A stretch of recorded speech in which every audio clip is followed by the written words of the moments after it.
Yasher Koach, Rob, and Sammy. Thank you for your teachings.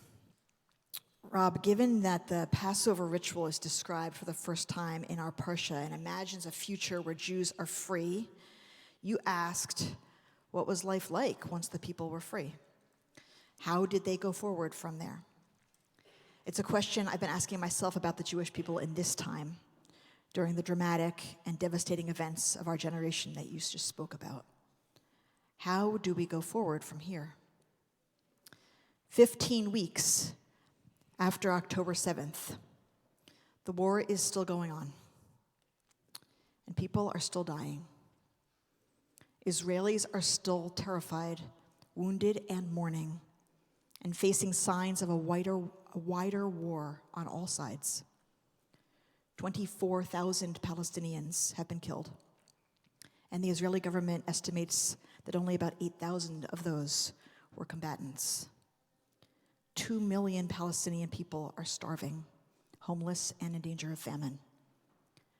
And more than 100 Israelis are still languishing, undergoing who knows what torture in Hamas's massive labyrinth of underground tunnels.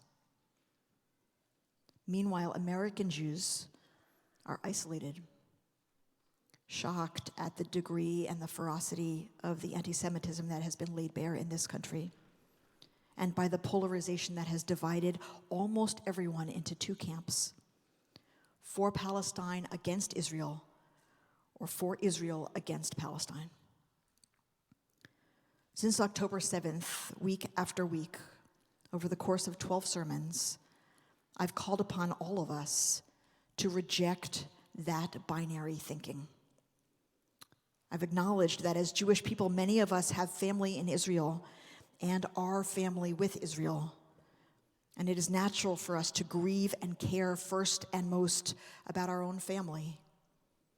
And I've also urged us to remember that two peoples live in the land and there is no future of safety or freedom or peace that denies either one of them their history or their home or their humanity or their right to govern themselves.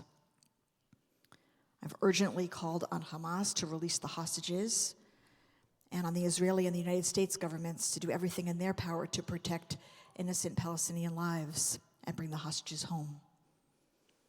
At the end of December and again last week at the vigil marking 100 days of captivity, I called for an immediate prioritization of the return of the hostages and immediate negotiations for an end to the war. And I continue to make that call now. As the New York Times reported just this morning, 4 senior Israeli military leaders are now saying that the twin goals of freeing the hostages and eradicating Hamas are incompatible. With 450 miles of tunnels operating at multiple depths and 5,700 shafts connecting to the surface, Gaza has proven to be a quagmire. Continuing to fight will only lead to more deaths, including the deaths of the hostages. God forbid. Gadi Eisenkot, a member of the war cabinet who used to be the IDF chief of staff, said publicly on Thursday, "For me, there's no dilemma. The mission is to rescue civilians ahead of killing an enemy." Netanyahu's refusal to consider a Palestinian state is making matters worse. According to the Times, 3 senior IDF officials said that they cannot go into Rafah, Gaza's southernmost city where Hamas's leadership is most likely now hiding, without coordination with Egypt. But Egypt will not coordinate unless Israel will talk about the post-war plan, including the question of a Palestinian state. We now have very clear evidence from the leaders of the Israeli Defense Forces that the right-wing politics of this government are both stymieing the effort to defeat Hamas and endangering the lives of the hostages, not to mention causing an extreme humanitarian crisis for 2 million people. The darkness is real. And not only over there, also right here. Sammy, you talked about the plague of darkness, and you talked about Pharaoh's hard heart. Before I go on, I need to disagree with the way you ended your Devar Torah. in which you imagine that God might have done the same thing that Pharaoh did, and we shouldn't judge Pharaoh too harshly. Our tradition understands this story as asserting that our God is a God of freedom, who we don't have to judge from our time, from that time, utterly opposed what Pharaoh did, stood against everything Pharaoh stood for, and stood against all forms of oppression. Now, you argue that God should not have hardened Pharaoh's heart, and I think that is an excellent argument, and I agree with you there, and that the plague of darkness was only possible because of Pharaoh's hard heart. The plague of darkness is an excellent metaphor for us right now. In the Torah, Exodus 10:23, it says, "Lo ra'u ish et achiv, velo kamu ish mitachtav," explaining that the darkness was so severe that no person could see his brother, nor could they get up from where they were seated. It was a darkness caused by a hard heart. It was a darkness in which the average person could not see his brother or her sister or their sibling. It was a darkness in which a person could not get up. The Hasidic masters tell us that the true problem of Mitzrayim was the exile of awareness, in Hebrew da'at. Da'at is awareness of God's presence within every living thing.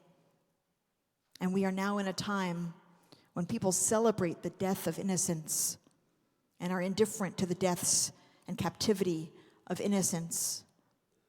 Regarding this week's Parsha, Orhai Meir writes that when awareness is lacking, there is great darkness. Orhai Meir continues, Scripture tells us what this darkness is. People did not see their brothers. They didn't consider them. They didn't take to heart how much they could learn from the goodness of the people around them. This led them to walk about in darkness and to see no light. People like that cannot progress from one rung to the next. No person could rise from where he was seated. So many of us in this time feel that we cannot see each other or be seen by each other. For many Jews, I know it sometimes makes us want to close off from the people around us, to isolate from non-Jews who we think won't understand, don't understand, or from Jews on the right of us or on the left of us or both, who we think might not agree with us. It makes us want to hide and close off and protect ourselves so that we won't get hurt if others aren't considering our feelings or our full humanity. I know that there are people I have not called, people I have not spoken to since October 7th because I am afraid of hearing what they will say. I am afraid that they don't care what happens to Jews, or that they're okay with my people dying, and that they've got us cast only as the bad guys, that they don't see any goodness in us anymore. And I think that for many of us, it's making us unable to metaphorically get up from October 7th, to get out there into our diverse communities, to figure out how to go forward in this society. It's going to take an incredible amount of courage to make those phone calls and have those conversations and starting with the courage not to assume that we know what any other person thinks. To remember that there are no monoliths, and an experience of hate or bigotry or bias or hard-heartedness or indifference with one person does not mean that the next person will feel or behave similarly. Now, it is clearly not our job to be friends with people who don't care whether we live or die. But there are a lot of people out there who may have more nuanced perspectives, who do still have the capacity to see us, people with whom we can start a conversation.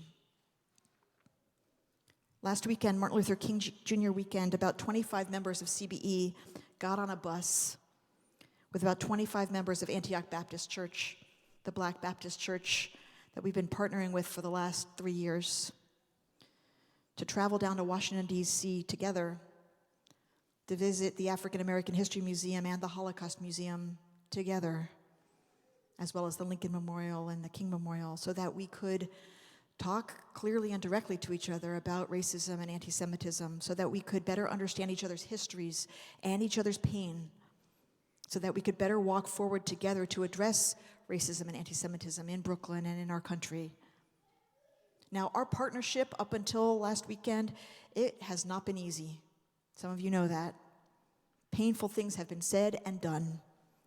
And there were times when we did not know whether we'd even make it to this day. But we kept at it. And little by little, we are knowing and seeing each other in our goodness. It was a beautiful, beautiful trip at a time when we, otherwise as Jews, might feel so very alone. It's time now for us to find the courage to consider all forms of old and new partnerships, friendships, relationships, coalitions with Jews and non-Jews. None of them are going to be perfect. All of them are likely to include pain or at least discomfort. But we have to open ourselves to them because we are a tiny people.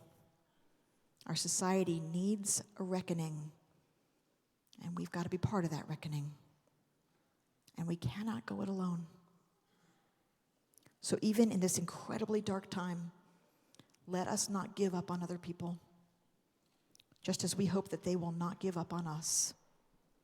Let us strive to see our sisters and our brothers and our siblings even through the darkness, so that we can get up from October 7th, so that we can start to move forward together. Shabbat Shalom.